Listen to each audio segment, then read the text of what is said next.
우리 함께 하나님의 말씀 고린도후서 2장 14절과 17절에 있는 말씀을 함께 보도록 하겠습니다. 항상 우리를 그리스도 안에서 이기게 하시고 우리로 말미암아 각 처에서 그리스도를 아는 냄새를 나타내시는 하나님께 감사하노라. 우리는 수많은 사람들처럼 하나님의 말씀을 혼잡하게 하지 아니하고 곧 순전함으로 하나님께 받은 것 같이 하나님 앞에서와 그리스도 안에서 말하노라. 아멘. 오늘 성경에선 우리에게 몇 가지 아주 중요한 약속의 말씀을 주셨는데 그 첫 번째는 선악의 싸움 전투에서 항상 승리케 해주시겠다고 약속하셨습니다. 그리고 두 번째는 그 이기게 하신 하나님의 은혜를 순전함으로 말해야 한다라고 말하고 있습니다.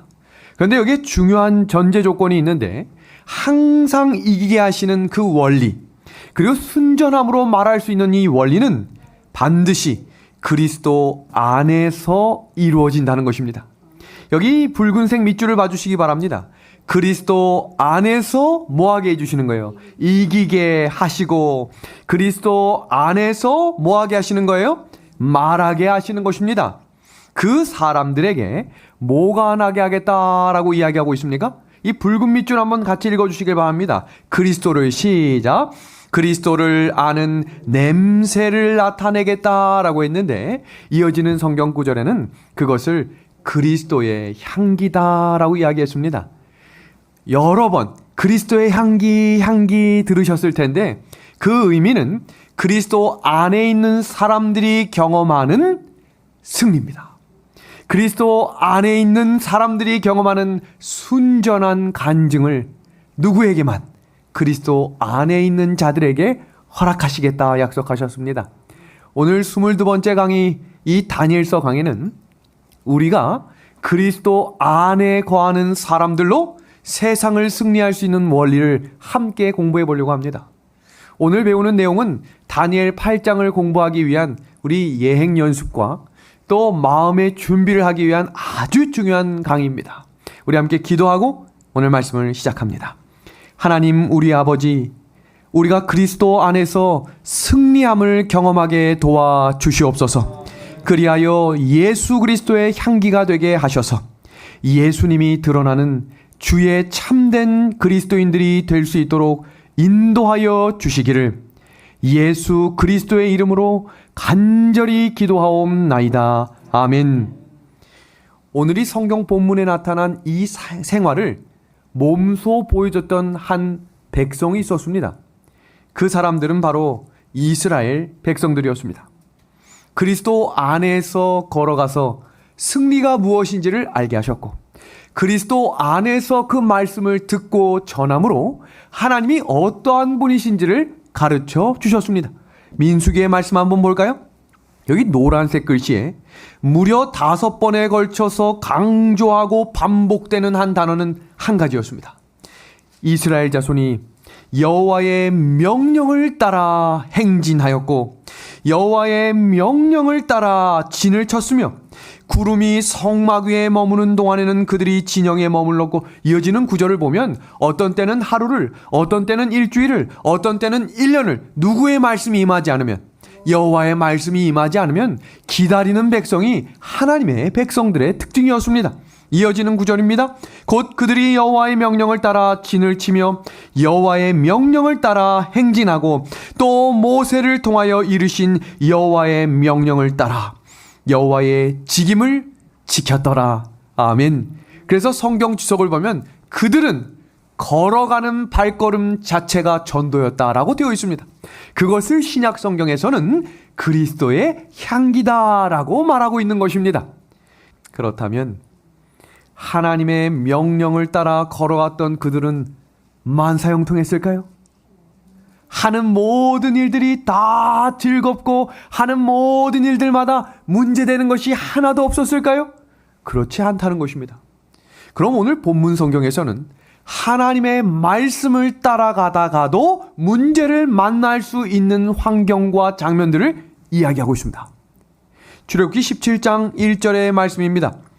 이스라엘 자손의 온 회중이 여호와의 명령대로 신광야를 떠나 그 노정대로 행하여 르비딤의 장막을 쳤으나 백성이 마실 물이 없는지라 라고 되어 있습니다. 200만의 백성들이 여호와께서 가라고 명하신 대로 순종해서 갔으면 좋은 것이 준비되어 있을 거라고 예상했는데 그렇지 않았습니다. 마실 물이 있어야 되는데 마실 물이 전혀 없었습니다. 그러자 백성들이 분노했습니다. 왜요? 만약에 여호와의 명령대로 행하지 않고 갔다면 어떻게 하면 됩니까? 돌아가면 됩니다. 그런데 문제는 여호와의 명령을 따라 갔는데 문제가 생긴 것입니다. 그러자 이제 누구에게 달려들기 시작합니까? 모세에게 달려들기 시작합니다. 한번 그 구절 보겠습니다. 백성이 모세와 다투어 이르되 우리에게 물을 주어 마시게 하라. 모세가 그들에게 이르되 너희가 어찌하여 나와 다투느냐? 너희가 어찌하여 여호와를 시험하느냐? 거기서 백성이 목이 말라 물을 찾으매 그들이 모세에게 대하여 원망하여 이르되 당신이 어찌하여 우리를 애굽에서 인도하여 내어서 우리와 우리 자녀와 우리 가축이 목말라 죽게 하려느냐? 덤비고 돌로 치려 하고 죽이려 하는 장면이 시작되었습니다. 그럼 이제 모세도 할 만큼 했습니까? 지금 모세가 열장을 지나쳐서 홍해를 건너며 이스라엘 백성과 춤을 추고 시간이 흘렀습니다. 이제 그들과 아주 친교와 정서와 하나님의 인도하심을 따라 걸어가고 멈추가는 일들을 계속 반복했던 그때에 모세가 그 불평과 불만을 쏟아내며 돌을 들어 자신을 쳐 죽이려고 하는 사람들을 향해 뭐라고 했을까? 이어지는 4절입니다. 모세가 여호와께 부르짖어 이르되 내가 이 백성에게 어떻게 하리까? 그들이 조금 있으면 내게 돌을 던지겠나이다.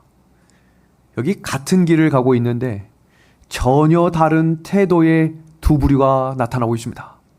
첫 번째 부류는 생각대로 되지 않으니 돌을 들어 사람을 쳐 죽이려 했고 똑같은 발걸음을 향해 같은 곳을 향해 걸어갔던 한 사람 모세는 그 문제를 가지고 하나님께 나아갔습니다. 이 결정적인 차이가 뭔지 아시겠습니까? 삶의 문제를 사람에게 가지고 나아가 말을 하면 불평이 되지만 그 문제를 하나님께 나아가 말씀드리면 기도가 된다는 사실입니다. 여러분, 우리의 문제를 사람에게 말하지 말고 하나님께 말하는 모세의 발걸음을 따라가면 좋겠습니다. 하나님의 말씀대로 순종하고 말씀을 따라 생활하려고 하는데 왜 이렇게 어렵고 힘든 일들이 있습니까? 제가 아주 자주 듣는 전화의 내용 중에 목사님, 믿음 안에 살고 있는데 왜 나에게만 이런 문제가 생깁니까? 라고 하는 질문을 아주 자주 받습니다. 왜 목사님 우리 가정만 이렇게 어려운 것 같습니까? 목사님 왜 우리 가정만 이렇게 건강에 자꾸 문제가 생기는 것 같고 왜 이렇게 자꾸 자녀의 부모의 문제가 겹겹이 쌓여있는 문제처럼 다가오는 건지 모르겠습니다. 제가 그때 그런 집사님이나 장로님께 이런 이야기를 해드립니다. 집사님, 만약에 집사님이 한국에서 제일 큰 대기업의 회장의 손자를 맡아서 길러달라고 부탁을 받으면 그 회사에서 집사님한테 좋은 집 주겠습니까? 좋은 차 주겠습니까? 모든 관리할 수 있는 능력과 은혜들을 다 주겠습니까? 물론이죠. 우리 대한민국에서 제일 좋은 대회사에서 자기 손자를 나한테 맡긴다면 얼마나 잘해주겠습니까? 그런데 생각해 보십시오. 하나님께서 하나님의 아들 예수님을 위탁한 마리아와 요셉에게 어떻게 해주셨습니까? 가장 좋은 집 주셨습니까? 가장 좋은 차 주셨습니까? 넉넉히 살 수 있는 모든 갖춰진 것들을 다 주셨습니까? 전혀 그렇게 하지 않으셨습니다. 오히려 가난을 주셨습니다. 왜 그랬을까요? 그것이 요셉과 마리아에게 최고의 좋은 환경임을 하나님은 아셨기 때문입니다. 이걸 잊으시면 안 돼요. 영감의 글입니다. 우리를 위하여 세우신 하나님의 계획들을 성공시키기 위해 자주 우리들이 세운 계획들을 실패하게 하신다. 이 세상에서 우리를 괴롭히고 우리를 실망시켰던 신비들이 내세에서는 명백하게 드러날 것이다. 그때 우리들에게 기도도 응답되지 않고 희망도 없게 보였던 것들이 우리에게 가장 큰 축복이 되었다는 것을 알게 될 것이다. 어쩌면 남들보다 건강하지 못한 것도 하나님이 우리에게 주신 가장 적합한 환경일 수 있다는 것입니다. 남들보다 가지지 못하고 남들보다 다르게 일찍 헤어짐을 경험한 것도 지금 다 이해할 수 없는 일이지만 하나님은 살아계시고 분명히 우리의 삶을 책임져 주시는 분임을 확신하기에 우리는 여전히 하늘을 바라보며 묵묵히 걸어가야 합니다. 여기 붉은색 밑줄 칠 부분을 다시 한번 보겠습니다. 그때 우리들에게 기도도 응답되지 않고 희망도 없게 보였던 것들이 우리에게 가장 큰 축복이 되었다는 것을 알게 될 것이다. 그날 그 시간 우리가 그 자리에 예수님의 재림의 때에 함께 그곳에 있기를 우리 예수님의 이름으로 간절히 소망합니다. 다시 본문입니다. 왜 물이 없었을까? 다른 것도 아니고 왜 물이 없었을까? 만약에 마실 물이 필요했다면 굳이 애굽을 떠나지 않아도 됐습니다. 왜냐하면 마실 물은 나일강에 이미 넘치도록 있었기 때문에 물이 필요했다면 그곳을 떠났으면 안 돼요. 지금 이스라엘 백성들은 물을 찾아 떠났던 것이 아닙니다. 그렇다면 하나님은 때때로 영적인 물을 주시기 위해 육적인 물을 제한하고 사신다는 것을 명심하셔야 합니다. 하나님께서는 이스라엘 백성들을 떠나게 하신 이유가 있었습니다.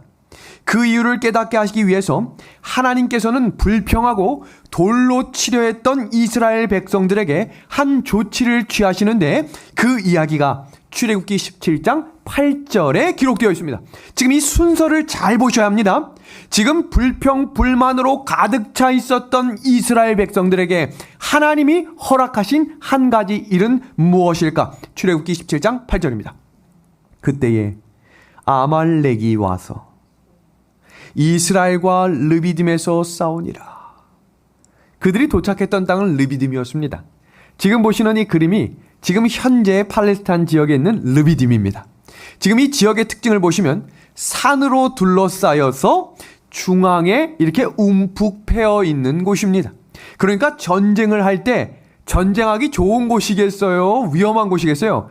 자칫 잘못하면 전멸하기에 딱 좋은 지형적 위치가 르비딤이었습니다. 이때 한번 상상해 주세요. 200만의 백성들이 모세를 중간에 두고 돌 하나씩 들고 야, 너 모세 일로 와, 돌로 쳐 죽이려고 할 때 저기서 말발굽 소리가 들려오는데 그 민족의 이름은 바로 아말렉이었습니다. 그럼 도대체 아말렉이라고 하는 이 민족은 어떤 민족일까? 아말렉이라고 하는 단어는 라는 단어는 히브리어의 죄라는 뜻이고 말렉라고 하는 뜻은 왕이란 뜻입니다. 그래서 아말렉이라고 하는 단어는 죄의 왕이라는 단어의 뜻을 가지고 있습니다. 지금 이 르비딤에 누가 쳐들어오는 거예요? 죄의 왕이 쳐들어오고 있는 것입니다. 이 전쟁의 특징을 보시면 여기 노란색 동그라미를 봐주십시오. 저기 산 꼭대기, 여러분 어마어마한 산 꼭대기인 것 같지만 지금 전쟁이 일어나고 있는 장면하고 그리 먼 거리가 아니었음을 한 화가는 이 작품을 통해 우리에게 가르쳐주고 있습니다. 자, 지금 이 모세 목사님이 손을 들어 기도하는 장면, 산에서 손을 들어 기도하면 승리했고 그 손이 내려지면 패배하는 전쟁이 바로 아말렉 전투였습니다. 지금 이스라엘의 운명이 어디에 달려있는 겁니까?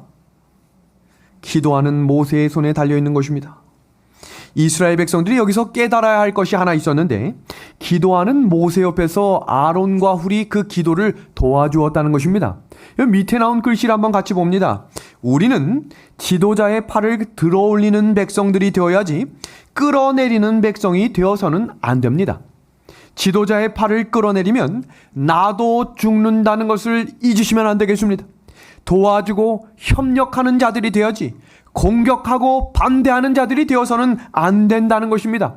이와 더불어 지도자들은 기도하는 모습을 보여주는 그리스도인이 되어야 합니다. 무슨 말일까요? 가정의 지도자인 아버지는 가정에서 기도하는 모습을 보여주어야 합니다. 각 가정의 선생님들은 아이들에게 기도하는 모습을 보여주어야 합니다. 부서의 팀장님이, 청년 회장님이, 교회의 소그룹 리더들이 기도하는 모습을 부원들에게 보여줄 때 그 지도자는, 그 소그룹은, 그 공동체는, 그 교회는 살아날 것입니다. 여기 모세가 손을 들어 무너뜨렸다라고 하는 단어와 여호수아는 칼날을 들어 무너뜨렸다라고 되어 있습니다. 그럼 여호수아의 칼날은 무엇을 말하는 것일까요? 히브리서 4장 12절은 우리에게 이렇게 말씀합니다. 하나님의 말씀은 살아있고 활력이 있어 좌우의 날선 어떤 검보다도 예리하여 혼과 영과 및 관절과 골수를 찔러 쪼개기까지 하며 또 마음의 생각과 뜻을 판단하나니라고 말씀하고 있습니다. 이 구절을 설명하고 있는 구절이 에베소서 6장 17절인데 이 하나님의 말씀을 정확하게 정의 내리고 있습니다. 구원의 투구와 무엇이라고 되어 있습니까? 성령의 검, 곧 뭐라고요? 하나님의 말씀을 가지라라고 이야기하고 있습니다. 그러니까 이 여호수아가 가졌던 칼날은 누구의 검인 거예요? 성령의 검을 말하고 있는 것입니다. 출애굽기 17장 11절의 성경 주석에는 모세의 손을 들면이라고 하는 구절은 그의 기도의 손이다라고 정의 내리고 있습니다. 그러니까 이 아말렉을 무너뜨릴 수 있는 능력은 무엇밖에 없는 거예요?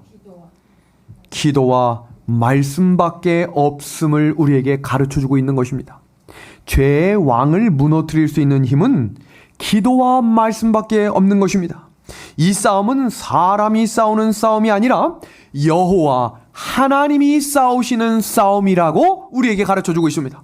이어지는 구절 16절입니다. 우리 한번 이 구절 같이 읽어주시겠습니까? 이르되 여호와께서 시작.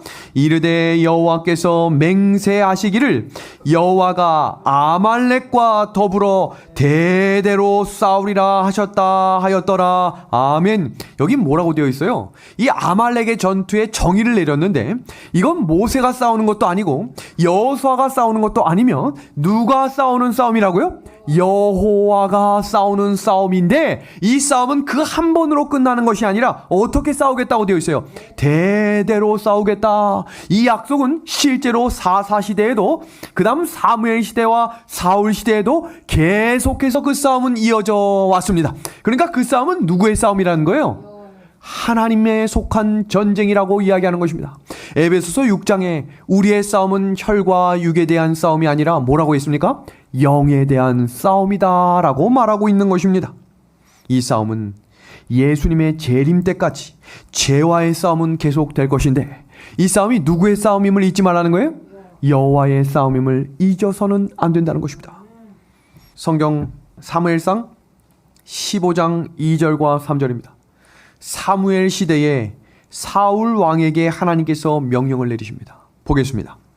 만군의 여호와께서 이같이 말씀하시기를 아말렉이 이스라엘에게 행한 일 곧 애굽에서 나올 때에 길에서 대적한 일로 내가 그들을 벌하노니 지금 가서 아말렉을 쳐서 그들의 모든 소유를 남기지 말고 진멸하되 남녀와 소아와 젖먹는 아이와 우양과 낙타와 나귀를 죽이라 하셨나이다 하니 하나님께서 지금 사울을 직접 말씀하시며 뭐라고 명령하십니까? 아말렉 죄의 왕을 뭐하라 라고 명령하셨어요. 진멸하라, 완전히 없애라 라고 했습니다. 우리의 마음속에 모든 죄를 진멸하라 라고 하는 명령과 같은 단어입니다. 그런데 사울왕은 죄의 왕인 아말렉을 진멸하지 않았습니다. 왜 진멸하지 않았을까? 이어지는 구절입니다. 아말렉 사람의 왕 아각을 사로잡고 칼날로 그의 모든 백성을 진멸하였으되 사울과 백성이 아각과 그의 양과 소의 가장 좋은 것 또는 기름진 것과 어린 양과 모든 좋은 것을 남기고 진멸하기를 즐겨 아니하고 가치 없고 하찮은 것은 진멸하니라. 여기 붉은 밑줄 봐주세요. 가치 없고 하찮은 것은 진멸하고 모든 좋은 것은 남기고 진멸을 즐겨하지 않았다라고 정리되어 있습니다. 하나님의 말씀을 순종하지 않았습니다. 여러분 지금 이 구절을 보시면 부분적으로는 순종했는데 부분적으로는 순종하지 않았습니다. 부분적인 순종은 불순종한 것입니다. 우리 마음속에 아말렉이 무엇입니까? 다 진멸하라 라고 말씀하셨습니다. 너희의 몸을 산 제사로 드리라 라고 명령하시며 다 진멸하라. 예수님을 믿으면서 하지 말아야 될 술을 진멸하라. 건강에 나쁜 음식들을 진멸하라. 담배를 진멸하라. 이기심을 진멸하라. 쾌락을 진멸하라. 세상을 사랑하는 마음을 진멸하라 라고 명령하셨는데 하고 싶은 것만 진멸하고 여전히 다른 아말렉들을 마음에 품고 있다면 사울과 같은 것입니다. 그리고 입으로는 진멸했습니다 라고 말하는 것입니다. 여러분, 이 노란색 박스를 봐주시기 바랍니다. 이 전쟁은 하나님께 속한 전쟁입니다. 지금 우리가 마지막 싸우는 선악의 전투도 우리가 싸우는 것이 아니라 하나님이 싸우시는 전투에 우리가 마음에 있는 이 세상의 아말렉을 진멸하지 않고는 하나님이 싸우실 수 없음을 오늘 말씀을 통해 가르쳐 주고 계신 것입니다. 그래서 우리에게 하나님의 힘이 필요합니다. 그 하나님의 이름이 바로 만군의 하나님입니다.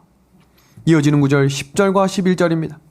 여호와의 말씀이 사무엘에게 임하니라.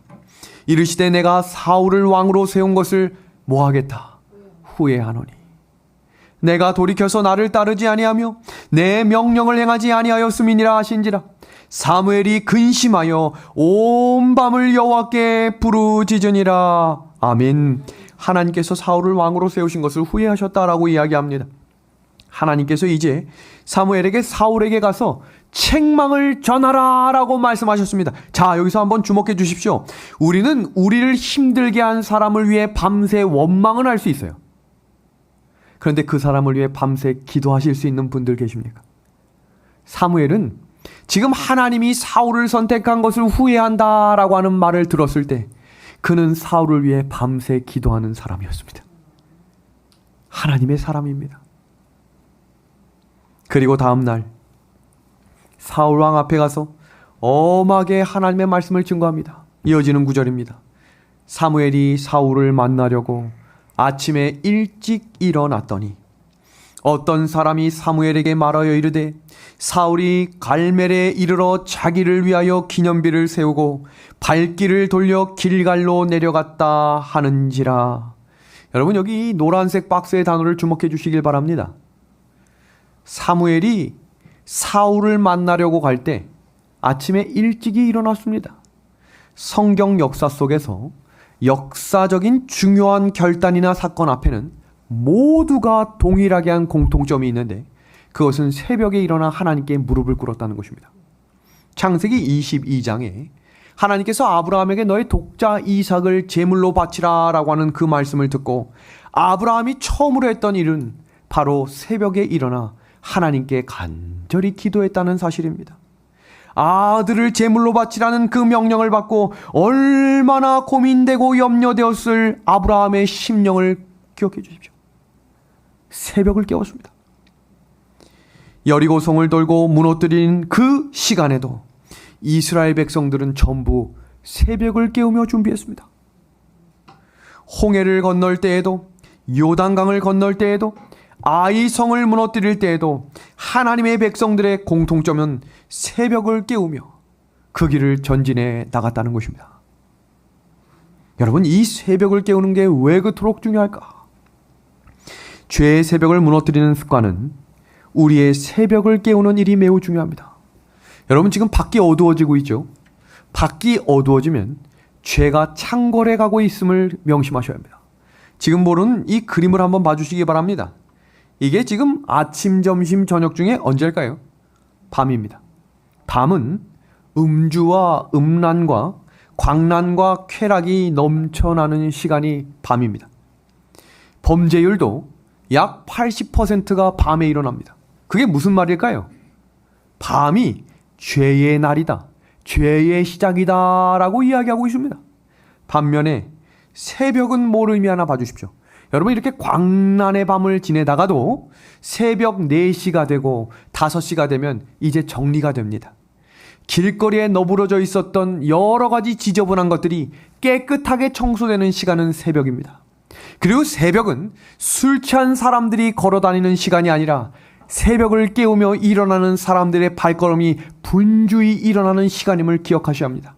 새벽이 되면 하나님의 백성들이 새벽을 깨우기 위해 하나님께 기도하기 위해 성전을 향해 걸어가는 거리가 된다는 사실에 감사를 드립니다.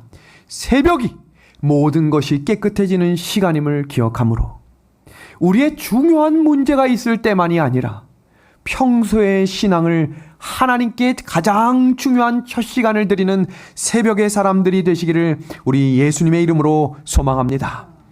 이 사무엘과 만났던 사울은 도대체 무슨 일을 하고 있었을까? 이 구절 보겠습니다. 사무엘이 사울을 만나려고 아침에 일찍이 일어났더니 어떤 사람이 사무엘에게 말하여 이르되 사울이 갈멜에 이르러 자기를 위하여 기념비를 세우고 발길을 돌려 길갈로 내려갔다 하는지라. 무슨 말입니까? 여기서 중요한 사실은 온전히 순종하지 않아도 승리는 할 수 있다는 것입니다. 사울은 진멸하라 라고 하는 명령을 다 순종하지 않았지만 전쟁에서 이겼습니다. 그런데 그 전쟁을 이기자 백성들이 칭송하기 시작하고 박수 쳐주기 시작하며 사울은 스스로 기념비를 세울 생각이 없었지만 주변에서 기념비를 세우라고 부추기자 그는 못 이기는 척하며 기념비를 하나 번뜩 세웠습니다. 사무엘이 밤새 기도한 줄도 모르고 말입니다. 그리고 사울이 사무엘을 기다립니다. 왜 기다렸을까요? 칭찬받고 싶었어요. 수고했단 말 듣고 싶었습니다. 아, 얼마나 수고가 많았습니까? 그 말을 듣고 싶었습니다. 그러나 13절을 보십시오. 사무엘이 이런 말을 전합니다. 사무엘이 사울에게 이른즉 사울이 그에게 이르되 원하건대 당신은 여호와께 복을 받으소서. 내가 여호와의 명령을 행하였나이다 라고 말합니다. 무슨 말입니까? 이 말이 거짓말인가요? 아니요. 본인이 생각할 때 이 정도면 됐다라고 말하는 것입니다.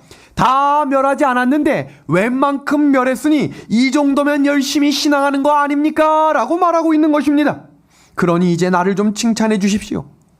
우리도 이렇게 얘기할 수 있습니다. 우리가 저 사람보단 잘하고 있지 않습니까? 저 사람보단 더 열심히 교회 생활하고 헌금 생활하며 자녀에게 신앙 잘 가르치려고 하고 있지 않았습니까? 여러분, 이 그림을 봐주십시오. 나아만 장군이 하나님의 명령을 받고 요단강에 가서 몇 번 씻으라고 명령을 받았습니까? 7번입니다. 한 번 들어갔다 올 때마다 10%씩 났으면 참 좋았겠죠. 그러면 5번 들어갔으면 약 12%씩 5번이니까 한 62% 정도 나야 됐습니다. 그런데 하나도 변화되지 않았습니다. 그러면 6번째는 변화됐습니까? 이제 한 번 남았으니까 한 85%는 났습니까? 아닙니다. 7번 다 순종했을 때 하나님이 원하시는 회복이 일어났습니다. 아주 중요한 말씀입니다. 하나님의 말씀은 80% 순종하고 90% 순종한다고 해서 변화가 일어나는 것이 아닙니다. 온전한 순종이 이루어질 때 성도의 삶은 예수님의 형상을 닮은 품성으로 회복이 일어나는 것입니다. 우리에게 원하시는 것이 무엇일까? 사무엘상 15장 14절의 말씀입니다. 사무엘이 이르되 그러면 내 귀에 들려오는 이 양의 소리와 내게 들려오는 소의 소리는 어찌 됨이니까? 여러분, 지금 뭐라고 이야기하고 있는지 보세요. 사울이 지금 사무엘을 만나서 저 잘하지 않았습니까? 저 이런 기념비 하나 세웠는데 저 한번 칭찬받을 만하지 않습니까? 그때 사무엘이 이렇게 말합니다. 지금 내 귀에 들려오는 다 진멸하라고 했던 하나님의 말씀이 어디 가고 지금 이 소리가 무슨 소리입니까? 어찌 됨입니까? 여러분, 침례를 받고 교회를 다니며 우리는 구원에 대해 확신을 가지고 살아갑니다. 그런데 이런 질문을 들어주십시오. 사람을 미워하고 마음에 불신이 있는 것은 어찌입니까? 하나님의 것을 구분하지 못하고 내 것과 하나님의 것을 도적질하는 지금 이 행동은 무엇입니까? 마음의 이기심은 가득하고 입술로만 아멘하는 것은 어찌 됨입니까? 사무엘이 사울에게 하는 말입니다. 우리가 연약하고 부족함을 인정하면 그 즉시 하나님께 엎드려야 합니다. 사무엘상 15장 15절입니다. 사울이 이르되 그것은 무리가 아말렉 사람에게서 끌려온 것인데 백성이, 여기 중요한 빨간색 단어 봐주십시오.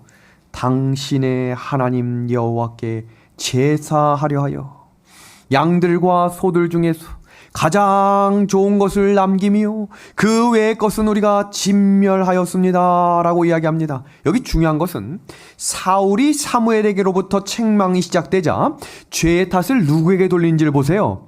아담과 하와가 죄를 짓고 나서 뭐라고 했습니까? 얘 때문에 먹었습니다 라고 말하고 있지요. 지금 사울이 칭찬받으려고 하다가 갑자기 사무엘이 지적을 하자 누구 때문이래요? 얘네가 그렇게 했는데요 라고 돌려버립니다.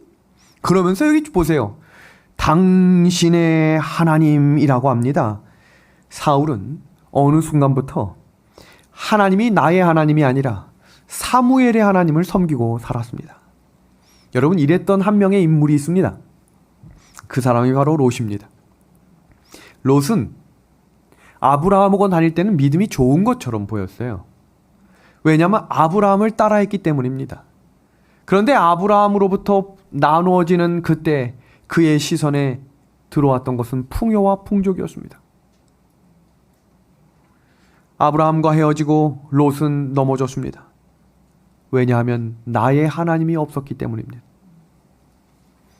우리는 하나님을 개인의 구주로 섬겨야 합니다. 부모님의 하나님이 아닙니다. 언제까지 부모님의 하나님을 믿는 것이 아닙니다. 언제까지 남편의 하나님이 아닙니다. 언제까지 아내의 하나님이 아닙니다. 언제까지 목사님의 하나님이 아닙니다.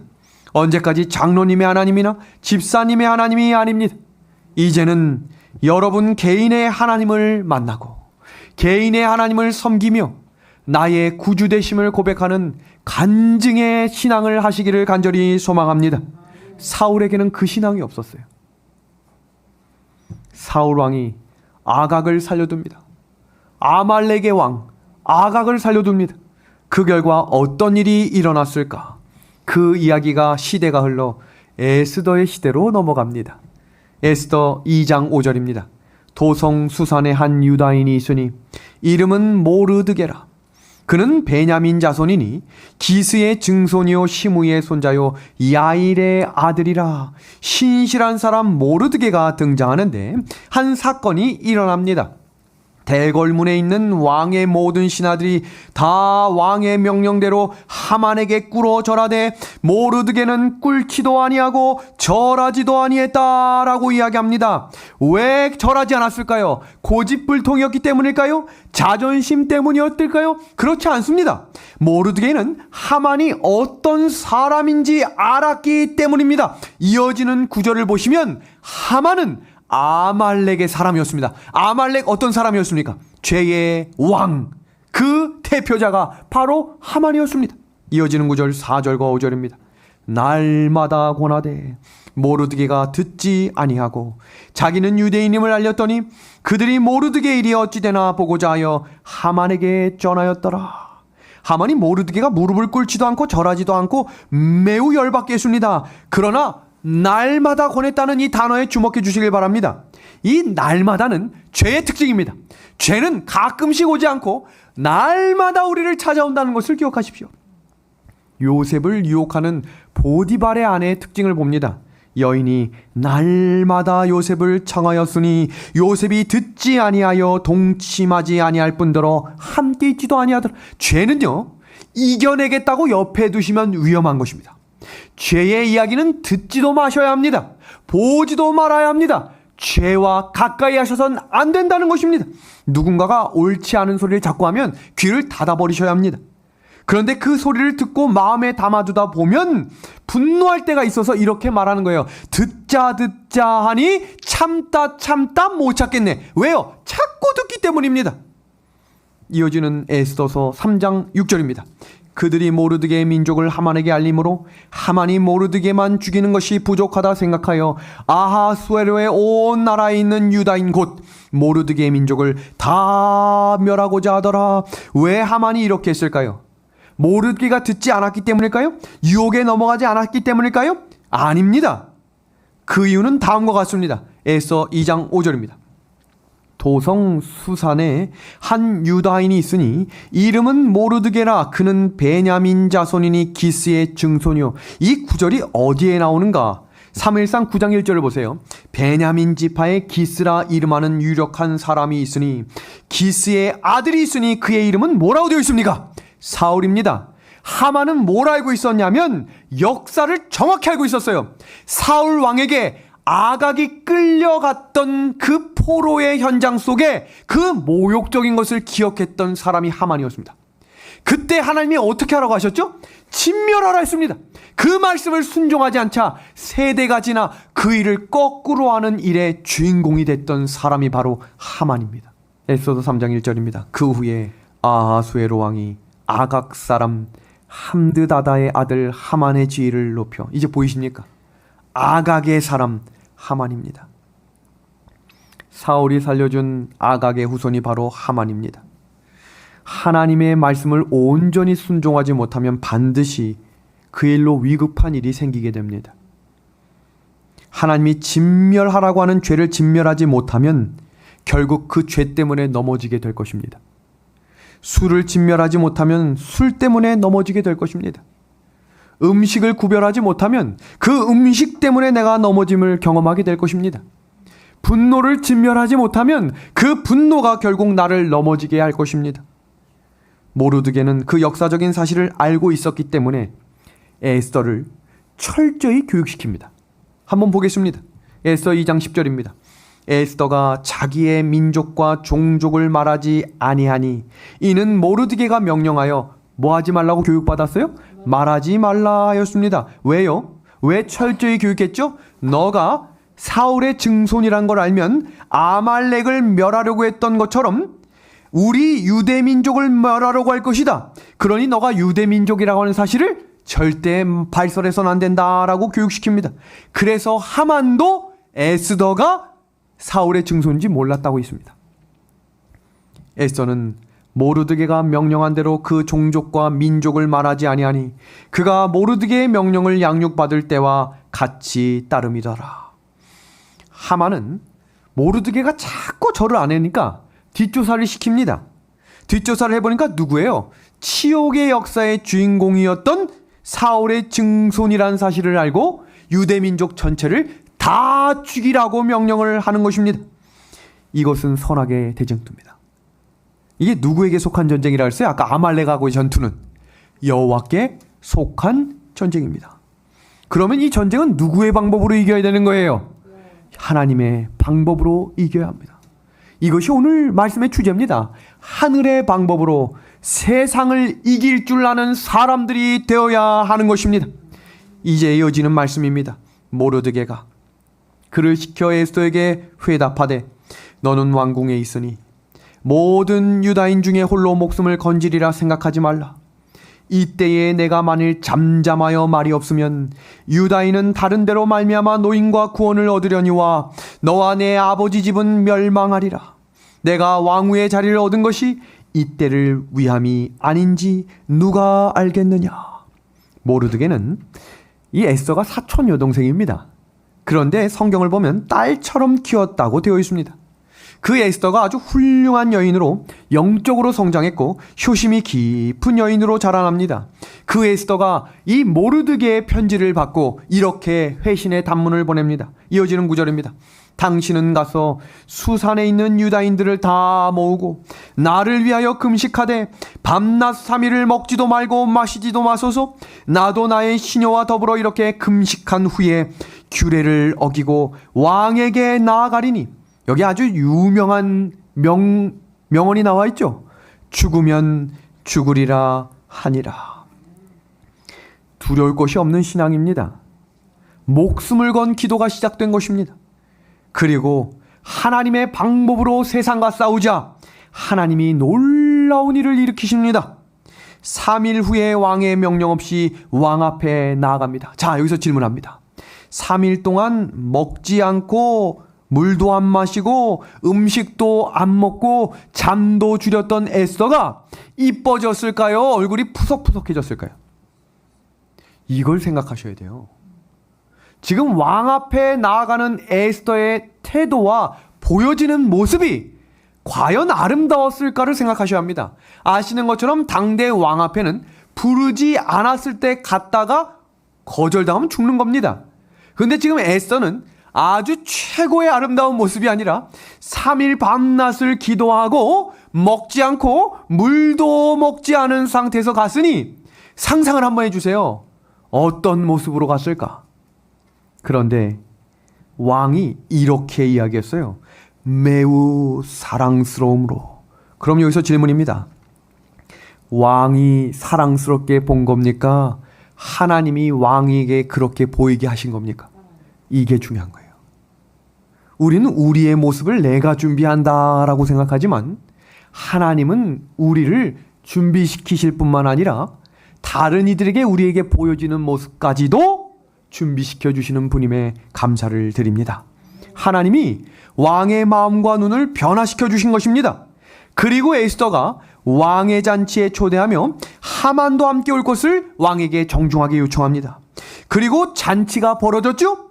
잔치를 다녀온 왕은 그날 밤에 잠이 오지 않아요. 왜 그랬을까요?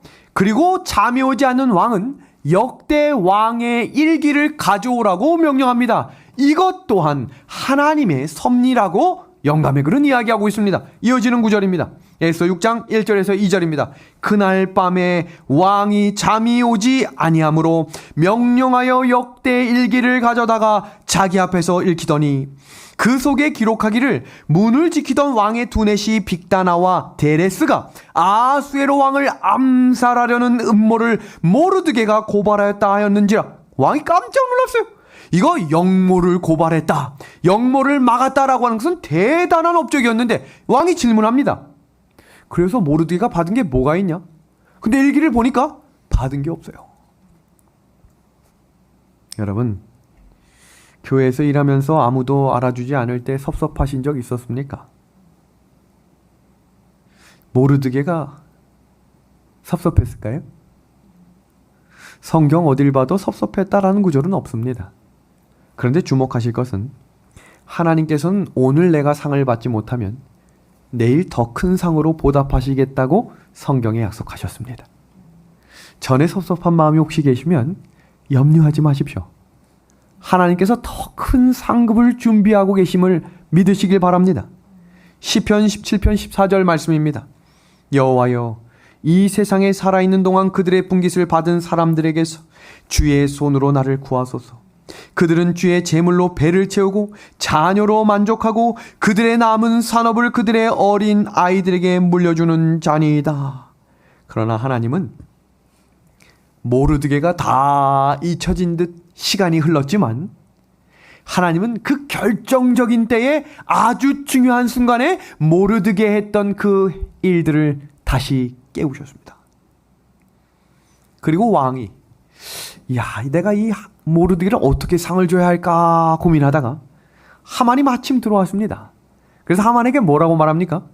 예전에 아주 중요한 일을 한 사람이 있는데 상을 못 받았더라. 어떻게 하면 좋을까? 그러니까 하만은 또 그게 누군지 알고요. 자기인 줄 알고 왕의 마차를 태우시고 왕의 옷을 입혀서 여기 궁뿐만 아니라 백성들이 보는 앞에서 그를 높여주소서라고 이야기합니다. 그대로 합니다. 왕께 아뢰되 왕께서 사람을 존귀하게 하시려면 왕께서 입으시는 왕복과 왕께서 타시는 말과 머리에 쓰시는 왕관을 가져다가 존귀하게 하십시오. 왕은 그 같은 일을 그대로 모르드게에게 해주고 하만의 음모가 드러나 모르드게를 죽이려고 했던 형틀에 하만이 죽게 됩니다. 여러분, 그 하만에게 아주 지혜로운 아내가 있었음을 혹시 알고 계십니까? 하만의 이야기는 여기서 끝나지 않아요. 이 장면을 한번 주목해 봐 주시길 바랍니다. 에스더 6장 13절입니다. 자기가 당한 모든 일을 그의 아내 세레스에게 말하매 그의 아내 세레스가 이르되 모르드게가 과연 유다 사람의 후손이면 당신이 그 앞에서 굴욕을 당하기 시작하였으니 능히 그를 이기지 못하고 분명히 그 앞에 엎드러지리이다. 대단한 말 아닙니까? 하만은 몰랐지만 그의 아내는 알고 있었습니다. 왜요? 그리스도의 향기는 퍼져나가기 때문이에요. 오늘 저희가 처음에 읽었던 말씀 기억하십니까? 항상 그들을 이기게 하시고 그들로 하여금 순전한 말을 하게 하시리라. 어디 안에서요? 그리스도 안에서 말입니다. 하만의 아내는 이스라엘 백성들이 걸어왔던 그 걸음걸음을 인도하신 하나님을 알고 있었습니다. 정말 그리스도인이면 세상이 당해내지 못할 걸 알고 있었습니다. 참된 그리스도인이면 모든 전쟁에서 승리한다는 사실을 알고 있었습니다. 그러나 하나님을 조롱하고 멸시했던 아각 사람 아말렉의 자손 하만은 여전히 하나님을 멸시했습니다. 그 결과 누가 이겼습니까? 죽으면 죽으리라는 하나님의 방법으로 싸웠던 에스더와 모르드게를 하나님이 승리케 하셨습니다. 여러분, 이 전쟁이 하나님께 속한 전쟁임을 기억해요. 우리가 다니엘서를 배우는 이유를 깨닫게 될 것입니다. 다니엘서는 지식을 공부하는 시간이 아니라 하나님을 배우는 지혜의 시간이기 때문입니다. 우리 로마서 8장 13절에 있는 말씀을 함께 보도록 하겠습니다. 너희가 시작 너희가 육신대로 살면 반드시 죽을 것이로되 영으로서 몸의 행실을 죽이면 살리니. 여러분, 하나님의 방법은 육신의 생각을 버려야 한다라고 말하시고 말씀을 읽고 성령을 역사하심을 경험해야 우리의 마음속에 육신을 거스르는 마음을 허락하시겠다라고 약속하고 계십니다. 여러분, 우리의 삶에 성품의 변화가 일어나는 순서를 봐주시길 바랍니다. 말씀에 순종을 먼저 하셔야 합니다. 그래야 성령이 역사하심으로 성령에 굴복하는 일을 경험하게 될 것입니다. 아무리 친절하고 부드럽고 온유하게 말해도 말씀에 순종하지 않고 성령에 굴복하는 성품이 없다면 성품의 변화는 일어나지 않는 것입니다. 오늘 말씀을 정리합니다. 영감의 글을 읽습니다. 우리는 어려운 경우에 처하게 될 수도 있다. 그것은 많은 사람들이 그들의 환경을 그들이 원하는 대로 만들 수 없기 때문이다. 그러나 우리는 자진해서 그리스도인으로서의 품격을 이루기에 불리한 영향에 자신을 노출시키지 말아야 한다. 그러나 의무를 이행하기 위하여 부득불 그러한 환경에 들어가야 할 경우 우리는 그리스도의 은혜로 말미암아 우리가 견고히 서서 타락하게 되지 않도록 갑절이나 경계하고 기도해야 한다. 세상의 전쟁은 하나님께 속한 전쟁임을 기억하시고 아말렉을 이길 수 있는 유일한 방법은 기도와 말씀뿐이라는 사실을 명심하셔서 죽으면 죽으리라는 믿음을 우리가 갖게 되면 좋겠습니다. 하나님께의 말씀과 새벽 기도로 하나님께 모든 걸 맡기십시오. 그때 하나님께서 세상을 이기는 능력을 허락하심을 경험함으로 이 땅을 살아가는 하나님의 증인이요 하나님의 간증하는 믿음의 사람이 될 줄로 확신합니다.